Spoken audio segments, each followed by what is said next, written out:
संभोग ते सद्गुरूपर्यंत. तर मी जेव्हा इमर्शन आणि वेलबिंगचा चार्ट बनवलेला त्याच्यामध्ये आय ॲग्री मी sex related, masturbation, fetish related काही ॲड करायचं राहून गेलेलं. अजून 2-3 गोष्टी ॲड करायच्या राहून गेल्यात ॲक्च्युली मेजर. पण आता मी विचार केला की थोड्याच गोष्टी कव्हर करायच्या पर व्हिडिओमध्ये, सो दॅट बोलता येईल, इन डेप्थ बोलता येईल त्याच्याबद्दल. तर what better topic to start then संभोग. आणि दुसरी गोष्ट मला म्हणायची होती की तुझा जो व्हिडिओ होता प्रियस, त्याच्यामधून भरपूर नवे जम्पिंग ऑफ पॉईंट्स मिळालेले आहेत बोलायबद्दल. सो आय थिंक पुढचे 6 महिने तरी कंटिन्यू करता येईल त्यावर डिस्कशन. सो एक गोष्ट आपण कवर करू शकतो आणि वी कॅन हॅव डिस्कशन्स. आणि सो ऑल्सो प्रत्येक व्हिडिओ फोकस बनवायला बरं पडेल ऑन वन टॉपिक. सो जसं की ह्या व्हिडिओचा टॉपिक आहे संभोग ते सद्गुरू. तर नेक्स्ट टाईम म्हणजे मी हे प्रिएम्बल द्यायच्याऐवजी मी डायरेक्ट त्या विषयावर येईल, पण रेफरन्स कॉन्टेक्स्ट असंच असणार आहे की हे कंटिन्युएशनच आहे आपल्या प्रिव्हियस बोलण्याचं आणि बरेचसे जे टॉपिक्स येणार आहेत ते प्रिव्हियस येणार आहेत. ह्याचं कारण असं की नेक्स्ट टाईम आपण जे 3-4 वर्षानंतर जेव्हा व्हिडिओ बघू तेव्हा आपल्याला प्रत्येक व्हिडिओ आपण ॲज अ इंडिव्हिज्युअल व्हिडिओ बघणार आहे. सो एक कंप्लीट व्हिडिओ केलेला बरा. ठीक आहे. तर आता आपण येऊया सेक्सवर. सेक्स, मास्टरबेशन आणि फिटिशवर वगैरे, राईट. तर जेव्हा हे विषय निघतो किंवा ह्या टाईपचे विचार मला क्लासिफाय करायचे असतात, तर तेव्हा मराठीचा कुसुमाग्रजांचे एक वाक्य मला ऐकू येतं मनात, की ते म्हणजे पराधीन आहे जगती पुत्र मानवाचा. ठीक आहे. तर ह्या वाक्यामधलं जर सॅडनेस किंवा हेल्पलेसनेस काढून टाकली, तर मला असं वाटतं एकदम असं एक मोठं डीप रिलिजियस ट्रूथ आहे ह्या वाक्यामध्ये. जसं की तुमच्या बॉडीला काय आवडतं, काय हवं आहे आणि काय तुमचा फिटिश आहे, हे तुमच्या हातात नाही आहे. जो आहे तो आहे. ठीक आहे. पण तुम्ही जरी हेल्पलेस असला तरी ऑनेस्ट असू शकता त्या बाबतीत. म्हणजे ऑनेस्टली ॲक्सेप्ट करणं आणि त्यावर काम करणं is what is going to lead you to the promise land. त्याउलट जर ऑनेस्टी नाही आहे आणि you are pretending something or you are trying to change yourself, although थोडाफार change, trying to force yourself to comply to something, तर तेव्हा तुमच्यामध्ये द्वंद्व तयार होतो. म्हणजे तुम्ही स्वतःशीच भांडताय आणि that is opposite of immersion. Immersion जे मी म्हणतो ते म्हणजे स्वतःचं विलिनीकरण, म्हणजे being the lightweight self किंवा अद्वैत असणं. आता बरेचसे जे जुने शब्द आहेत त्याला मी रिइंटरप्रिट करायला लागलो आहे, कारण मला असं वाटतं की लोक जे बोलतात जसं अहंकार, आणि अहंकार हा शत्रू आहे स्वतः, ह्या अहंकाराचा पण मी एक रिडिफाईन केलं आहे. कारण मला असं वाटतं अहंकार पूर्वीच्या कॉन्टेक्स्टमध्ये यूज केला असेल तो ह्यासाठी यूज केला की जिथे तुमचं इमर्शन गेलं तुमच्या एन्व्हायरमेंटमधून किंवा तुमच्या सराउंडिंग्समधून, तिथे तुमचं सेल्फचं हे आलं आहे, फीलिंग आलं आहे, आणि त्या सेल्फच्या फीलिंगला मी अहंकार म्हणतो. आणि अहंकार म्हणजे असं नाही की वाव मी हे जिंकलो आणि मी किती ग्रेट वगैरे. हा अहंकार आणि हा तुमचा शत्रू आहे असं मला नाही वाटत. अहंकार म्हणजे मी एक वेगळी एंटिटी, म्हणजे anything which pulls you to your existence is अहंकार ना. तसं तर जे स्वतःचा अहम असण्याची फिलिंग, आणि मग ती is not a desirable feeling if you think about it. आणि the reason I say that is any good experience you have त्याच्यामध्ये तुमची मी इथे बसलो आणि मी हा गाणं ऐकतो अशी फिलिंग नसते. तुम्ही गाण्यात मेल्ट झालेलं असतं. म्हणजे मेल्ट होणं, विलिनीकरण होणं, त्याच्या ऑपोजिट आहे अहंकार. म्हणजे मी मेल्ट नाही झालं, मी मी एक स्वतः एक सॉलिड एंटिटी आहे, ह्याला अहंकार मिळेल. आणि मला असं वाटतं that is what was traditionally sed, की अहंकार हा शत्रू आहे आणि अहंकार स्पिरिच्युअल जर्नीचा हे तुमच्या स्पिरिच्युअल जर्नीचा जो दुश्मन आहे. स्पिरिच्युअल जर्नीमध्ये तुमच्यामधला सगळ्यात अडथळा जो आहे तो म्हणजे अहंकार आहे. त्याच्यामध्ये मी म्हणेल ते प्राईडचं फिलिंग नसून ते स्वतः अहम म्हणजे जाणीव होत राहणं, तुमच्या एक्झिस्टन्सची तुम्हाला जाणीव होत राहणं म्हणजे अहंकार, जो तुमचा शत्रू आहे. तर कमिंग बॅक टू सेक्स आणि तुम्हाला काय आवडतं आणि तुम्हाला काय नाही आवडत, तर मी म्हणेल की जेव्हा तुम्ही पॅशनेटली सेक्स परस्यू करताय, ठीक आहे, आणि then you are in that act and then you walk away from that act also, तर त्याच्या एवढा तुम्ही फोकस्ड कधी नसता, त्याच्या एवढा तुम्ही किती अद्वैत कधी नसता, कारण द्वैत नाही आहे तुमच्यामध्ये, कारण तुम्हाला सेक्स हवं आहे आणि तुम्ही ते परस्यू करताय. हे एक सिम्पल गोष्ट आहे आणि एक काय म्हणतात त्याला, एक ऑनेस्ट गोष्ट आहे की तुम्हाला मास्टरबेशन हवं आहे, सेक्स हवं आहे आणि तुम्ही ते परसिव्ह करताय. That has I would say is very काय म्हणतात त्याला, त्याच्यामध्ये पण एक वाक्य मी ऐकलं होतं कधी काळी की ते पुण्य आहे असं मी म्हणेल. जे म्हणजे जे ते नॅचरल आहे ते ऑनेस्ट आहे. आणि because you are following your काय म्हणतात त्याला, your instincts, you are immerse in that moment. त्याचा ऑपोजिट आपण घेतला, सपोज की तुम्ही स्वतःला कंट्रोल करता किंवा तुम्ही ठरवलं की ओके 1 वर्ष मी आता सेक्स नाही करणार आहे, त्याच्या म्हणजे द्वंद्व तिथेच सुरू झाला आहे. म्हणजे द्वैतवाद म्हणजे अद्वैत आणि द्वैत सुरू झालं आहे तिथल्या तिथेच, की तुमचाच एक पार्ट आहे ज्याला हवं आहे तुमचे जे नॅचरल प्लेजर्स आहेत ते, आणि तुमचाच एक पार्ट त्याच्याशी लढतो आहे. ठीक आहे. सो मी म्हणेल तोच अद्वैत, तोच द्वैत आहे, ऑपोजिट ऑफ अद्वैत. आणि that takes you away from the immersion. आणि अहंकाराकडे किंवा बोर्डमकडे तो तुम्हाला घेऊन जातो, not pursuing your naturalistics like sex and masturbation, even food. म्हणून मला असं वाटतं ना, म्हणजे जो आता ह्याच्यावरून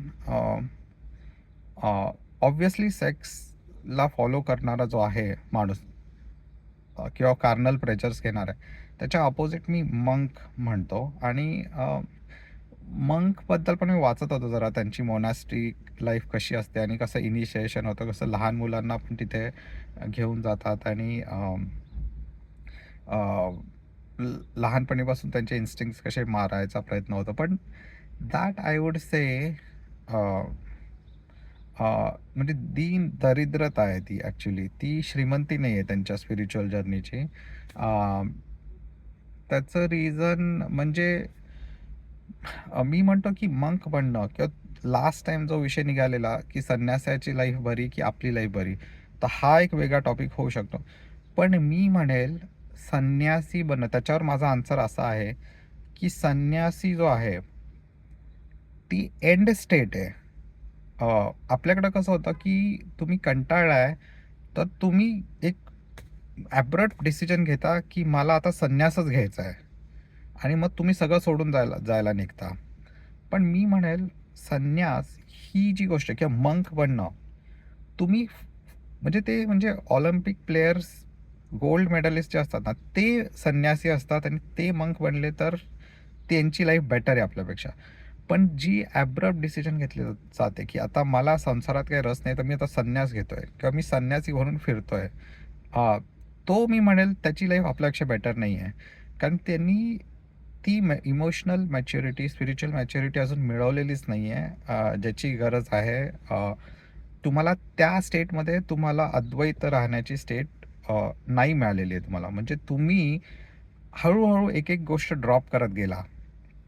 जर ड्रॉप झाली ती पण नॅचरली ती तुमच्या आयुष्यातून ड्रॉप झाली, मी तर म्हणत पण नाही की ड्रॉप करा तुम्ही, उपभोगणं, म्हणजे जसं ओशोचं म्हणणं होतं, ओशो काय सेक्स गुरु नव्हता, पण Osho was not against sex. If anything he set की सेक्स करून मग नंतर तो तुमच्याकडून तो ड्रॉप होईल. पण मला असं वाटतं ड्रॉप होईल न होईल आय डोंट नो. म्हणजे कशावरून ना, म्हणजे ड्रॉप झायलाच पाहिजे वगैरे असं नाही आहे. झाला तर then you move to next stage where you drop your खाण्याच्या पिण्याच्या जे काय तुमच्या गरजा आहेत किंवा इच्छा आहेत, त्या तुम्ही ड्रॉप करत करत करत करत एक एक स्टेप घेत तुम्ही संन्यासी बनाल. आणि ती जी स्टेज असेल ती ग्रेट असेल. बट आपली जी डेफिनेशन आहे संन्यासाची ती एकदम चुकीची आहे. ॲब्रप्टली केलेला संन्यास म्हणजे तो संसाराचाच पार्ट आहे. तो पार्ट असा आहे की तो संन्यासी म्हणजे एकमेकांशी कंपॅरिझन आणि एकमेकांशी कंपॅरिझन आणि मी कसं सगळ्यांपेक्षा बेटर आहे आणि मी माझी पोझिशन सेफ आहे आणि मी अ, अ, किती मी सेफ्टी कमवली आहे वगैरे आणि मी फ्युचरचा किती विचार केला, हे सगळं मी म्हणेल हे वेलबिंगचा पार्ट येतो. आणि wellbeing is opposite of spirituality. आणि जो ॲब्रप्टली घेतलेला संन्यास आहे आणि तो एका स्पेसिफिक कपडेच घाला, मग मी म्हणेल तो संन्यासी आहे, तो संसाराचाच पार्ट आहे. तो फक्त एवढं म्हणतो की मी तुझ्यापेक्षा बेटर आहे, कारण मी तुझ्याशी मी तुझ्या जगात नाही म्हणून मी तुझ्यापेक्षा बेटर आहे, असं तो त्या संन्यासाच्या डोक्यात असतं. आणि ही इज ऑलवेज थिंकिंग की हाऊ आय एम बेटर. आणि तिबेटियन हे बघितलं तुम्ही जर तिबेटमधले जे मोनॅस्ट्रीज आहेत त्याच्यामध्ये तर एकदम रँक्स असतात मंक्सचे. म्हणजे तुम्ही जिथं रँकिंग केलं आहे मंक्सचं, की एकाला दलाई लामा बनवलं आहे आणि त्याच्यामध्ये एक प्रीस्टची लेवल आहे आणि एका लोवेस्ट मंकची लेवल, जिथं हायरार्की येते तिथं तुम्ही संसाराचाच पार्ट आहात. त्यामुळे दीन दरिद्र संसाराचा पार्ट म्हणजे हे तिबेटियन मंक्स आहेत आत्ताच्या जमान्यातले. तर तुझा जो प्रश्न आहे त्याला माझा आन्सर असा आहे, माझा टेक असा आहे की संन्यासी बरा असतो जेव्हा तो ऑलिम्पिक गोल्ड मेडलिस्ट लेवलचा तो संन्यासी असतो आणि तो झालेला असतो, तेवढा त्यांनी त्याग केलेला असतो. पण संन्यासाची लाईफ हे घेणं, आता हे पण धागेदोरे सगळे मला सद्गुरूकडे बांधायचे आहेत, कारण मला सद्गुरूचा विषय म्हणजे main core of his topic संपवायचा आहे ह्या व्हिडिओमध्ये. कारण उल्लेख येत राहील, पण जो आपला मेन डिस्कशनचा टॉपिक आहे म्हणजे तो कसा संपलेला, एक कन्क्लुजन झालेली बरी. म्हणून आता ह्या 2-3 गोष्टींचे धागे आता मला सद्गुरूंकडे जोडायचे आहेत. जसं की मी म्हणालो की संन्यासी ज्यांनी नॅचरली ड्रॉप केलेत सगळे गोष्टी, त्या माणसाला भगवाच कपडा घालायची गरज नाही आहे ना, त्याला मोनॅस्ट्रीमध्ये जाऊन मोनॅस्टिक लाईफ म्हणजे त्यांचेच कपडे घालायची गरज आहे, ज्यांनी नॅचरलीच ड्रॉप केलेल्या आहे सगळ्या गोष्टी.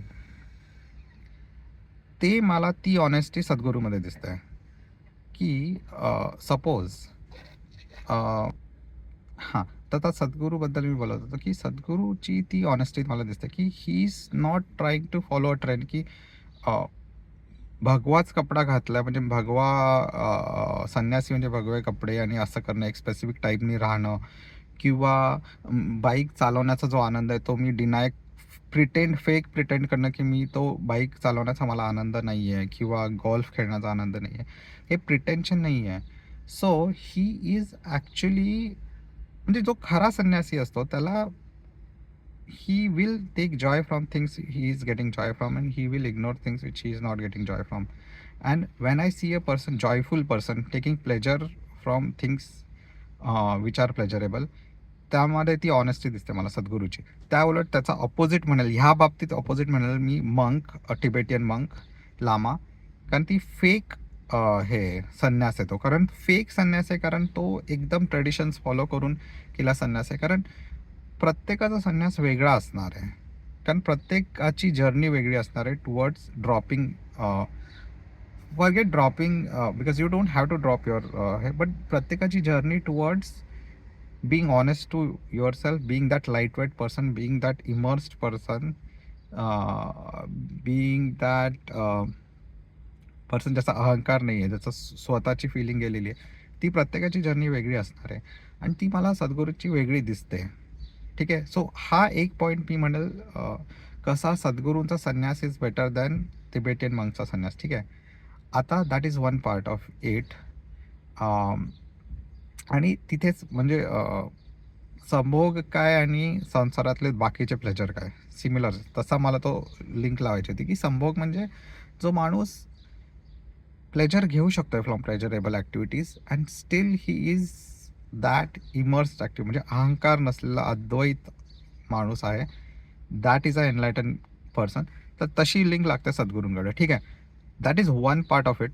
आता मला दुसरी गोष्ट मेन्शन करायला आवडेल खास, ती म्हणजे तू जे म्हणालास की सद्गुरूंचा ऐकणारा वरवरचा ऐकणारा असू शकतो, आणि त्यामुळे त्यांनी कल्ट नाही फॉर्म केला आहे. तर ही मला हा पॉईंट बरोबर वाटलं तुझा, म्हणजे आय अग्री विथ यू की आणि हा मी विचार केला नव्हता ह्याच्या आधी. त्यामुळं मला असं वाटतं की कुठली डिस्कशन करणं किंवा पिअर फीडबॅक घेणं तुमच्या रिसर्चवर का फायद्याचं, can you come across points which you are not thought over. I agree की असं नाही आहे की वरवरचा ऐकणार आहे म्हणून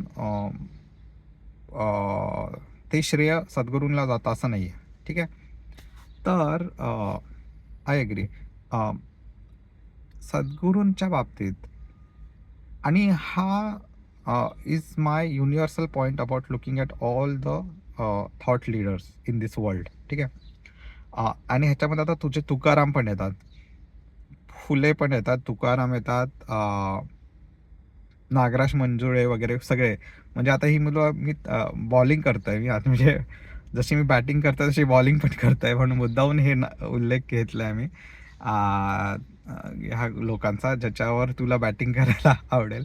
बट वॉटर, तर हे माझं एक युनिव्हर्सल ट्रूथ आता मी सांगणार आहे, जे मी वापरतो सगळ्यांना जज करायला, सगळ्या गुरूंना. ते आहे की 1 तास मी सपोज ऐकलं किंवा कुठली 15 मिनिट मी एक सेशन ऐकलं त्या गुरूचं, ते ऐकताना मला चांगलं वाटणं वगैरे तर युनिव्हर्सल आहे सगळ्या गुरूंबाबतीत, म्हणूनच ते गुरु असतात. पण have I learn anything new from that hour is the test I apply to all gurus. की मी जो वेळ दिला हे प्रवचन ऐकण्यात, ह्याच्यात मला एक तरी गोष्ट नवी मिळाली आहे का, जी मला मिळाली नव्हती सुरुवातीला. आणि हा मी वे वापरायचो नाही टेस्टिंगचा. जसं की पूर्वी मी मोहम्मद, इस्लाम किंवा आंबेडकर आणि बरेचसे ऐकायचो, आणि आपलेच गुरु पण असतील. ते मला असं वाटायचं वाव, त्यांनी एकी सांगितली, कसं सगळे लोक एक आहेत आणि सगळे लोकांनी प्रेमाने राहायला पाहिजे वगैरे वगैरे वगैरे. आणि I use to get fascinated by it to a point. Then I realised मी पण हा विचार करतो ना, म्हणजे हा थॉट मला पण येतो की सगळे एकच आहेत, सगळ्यांनी प्रेमाने राहायला पाहिजे आणि कोण वरचा जातीचं नाही, कोण खालच्या जातीचा नाही. हा मला पण हा नॅचरली येणारा विचार आहे. मग मी त्या गुरुला महान का मानावं? जसं की बहुतेक पु ल देशपांडेंनी पण त्यांच्या एका ह्याच्यात सांगितलं आहे गोष्टीमध्ये, की मोठ्यांच्या छोट्या गोष्टी किंवा म्हणजे तेच वाक्य एखादा महापुरुष म्हणतो म्हणून ते महान बनतं. बहुतेक ते आसामीमध्ये असणार आहे, की महान लोकांनी साध्या गोष्टी जरी सांगितलं तरी आपल्याला ग्रेट वाटतं. ठीक आहे. तर हे जे डिल्युजन असतं, तुमच्या डोळ्याचा चष्मा आहे, तो काढून टाकायचा. ठीक आहे. आणि मग हा क्रायटेरिया लावायचा कुठल्याही गुरुला, की मी ऐकलं ह्या गुरुचं, मी काय वेगळं शिकलोय का? आता तुकारामबद्दल मी हा बॉल टाकतोय तुला म्हणलं तर फुल टॉस बॉल आहे, म्हणलं तर हा यॉर्कर आहे. की असं काय आहे का की जे तू ऐकलंस आणि तुला असं वाटलं की हा विचार मी नव्हता केला, हा इंटरेस्टिंग विचार आहे, हा नॅचरल विचार पण नाही आहे, हा नॅचरल फ्लोमध्ये येणारा पण विचार नाही आहे, पण हा मी आता शिकलो आहे हा गुरुकडून. ठीक आहे. आता मी हे सद्गुरूबद्दल बोलतो आहे, कारण मी सद्गुरूला म्हणजे मी आता भक्त नाही सद्गुरू, पण मला सद्गुरू का आवडतात? कारण मी नव्या गोष्टी ऐकतो. I get stumped sometimes. आणि तू एका तासात तुला एक वाक्य जरी मिळालं ना व्हेअर यू आर स्टम्प्ड, तर इट इज वर्थ इट. कारण असे वाक्य रेअर आहेत, रेअर. तू जरी म्हणालास जसं की पॅट्रिस ओ नील पकड इथं, there are things which he says which will stump you, which you would not have thought. That is who I called a गुरु. ठीक आहे. आता सद्गुरूच्या वर येऊया आपण. तर सद्गुरूचे मी 3-4 एक्झाम्पल्स देणार आहे, जे मी नव्हता विचार केला. ठीक आहे. तर तिथे मी सद्गुरूला मग मानायला लागलो, की आय एग्री की हे गोष्टी मी नव्हता विचार केला. Let me start by first conversation ते की नॅशनल अँथमला सगळ्यांनी उभं राहावं, आणि मूवीजच्या आधी नॅशनल अँथम व्हावं, सगळ्यांनी उभं राहावं, असा एक रूल बनत होता. तर कुठलाही लिबरल माइंड म्हणेल मला नाही करायचं आहे, राईट. कुठलाही प्रोग्रेसिव्ह माइंड, लिबरल माइंड, मला राग यायचा ॲक्च्युली जेव्हा उभं राहावं लागायचं. बट सद्गुरू कुड जस्टिफाय दॅट ॲक्ट. आता त्यांनी कशी केली जस्टिफाय की we need to build a nation is build on emotions, not just laws. there has to be an emotional bond amongst all participants. And how do you do that?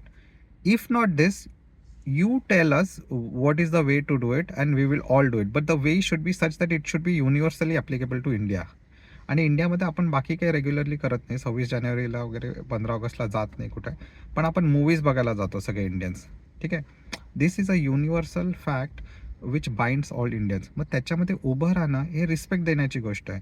ही पण म्हणजे we R all accepted की एक action करायची आपण, ज्याच्याने we all show to each other. म्हणजे तू म्हणशील की मला माझ्या वेमध्ये दाखवायचं आहे तुझं प्रेम, पण नाव we need something which is common to all, right, to create that emotional bond. So it is still a good law. म्हणजे लिबरल माइंडला, प्रोग्रेसिव्ह माइंडला पटणार नाही की नॅशनल अँथम झाला पाहिजे मूवी. पण हे जेव्हा मी ऐकलं, आय अग्री. आय मीन हा विचार मी नव्हता केला. जसं की आपले बॉर्डर्स पण फिक्स नाही आहेत, आपलं nation is fighting, there are like so much diversity and we need to build a feeling of a nation. So हा, आता maybe I don't not doing justice, but you should watch his clip and I thought he could explain a complex thought. So हा one point झाला. ठीक आहे. त्याच्यानंतर अजून मी 2-3 example देणार, पण माझ्या स्टोरेजचा काहीतरी इश्यू आहे फोनचा, त्यामुळे हा क्लिप कट होऊ शकेल, पण मी नंतर ॲड करेल ह्याला क्लिपला. त्याच्यानंतर लिंचिंग आणि ह्याच्याबद्दल चाललेलं की कसे गावाकडनं ते लिंचिंग व्हायला लागलं आहे, आणि त्याचं पण त्यांनी एक हिस्टॉरिकल कॉन्टेक्स्ट दिलेला की लिंचिंग होतं आणि गावामध्ये रूमर्स पसरतात, आणि कसं ते आजकाल वाढतंय. असा एका स्टुडंटचा क्वेश्चन होता की आजकाल कसं हे हेट्रेड वाढत चाललंय. तर देन ही सॅड की हे फर्स्ट ऑफ ऑल हे आजकालचं नाही आहे, आणि त्याचं हिस्टॉरिकल रिझन असं आहे की पूर्वीपासून आपली मुलं, इंडियातली मुलं वगैरे पळवली जातात, आणि जेव्हा एका पेरेंटचं मूल पळवलं जातं, त्याच्यापेक्षा भयानक फिलिंग काही नाही आहे. एक वेळ ते मूल मारलं गेलंय, मेलंय, is a better feeling than not knowing की तुमचा मुलगा किंवा तुमची मुलगी या जगात कुठे आहे, आणि काय चाललंय तिच्या आयुष्यात. आणि ही भीती पहिल्यापासूनच असते आपल्या गावांमध्ये, म्हणून गावात खूप प्रोटेक्टिव्ह असतात की असं कोणी बाहेरचं दिसलं आणि तर कोणी सस्पिशियस जरी दिसलं तरी त्याला एलिमिनेट करायचं, लिंचिंग करायची पूर्वीपासून आहे पद्धत. कारण ऑब्व्हियसली आपल्याकडे काय सेफ्टी मेजर्स काही नाही आहेत, कोण शोधणार नाही आहे. तुम्ही FIR घेऊन आयुष्यभर बसून राहाल, तुम्हाला काही त्याचं मिळणार नाही आहे. सो हे पहिल्यापासून चालत आलं. हे कसं आत्ताचं नाही आहे हे गोष्ट. ह्या सगळ्या गोष्टी पहिल्यापासून आहेत, आणि का आहेत त्याचं हिस्टॉरिकल कॉन्टेक्स्ट. अजून मी तिसरी गोष्ट सांगेल की रिलिजियस झील इंडियामध्ये किंवा खाप पंचायत वगैरे वगैरे का असतात ह्याचं काहीतरी विचारलेलं. सद्गुरूंनी सांगितलेलं की कसं की आपल्याकडं काय 911 नाही आहे इंडियामध्ये की पोलीस येतील 5 मिनिटात किंवा डॉक्टरकडे जायला सगळीकडे सोय. तुम्हाला कधी मदत लागली तर तुमची हेच येणार आहेत, तुमचे जातवालेच तुमची मदत करणार आहेत, बाकी कोणी नाही आहे. पण मी हा व्हिडिओ थांबवताना अजून एक व्हिडिओ बनवतो, कारण मला हा जर रेकॉर्डिंग कंप्लीट नाही झालं तर खूप महागात पडेल. So I will stop this video and I will create one more clip, आणि मी जॉईन करेल यूट्यूबमध्ये. सो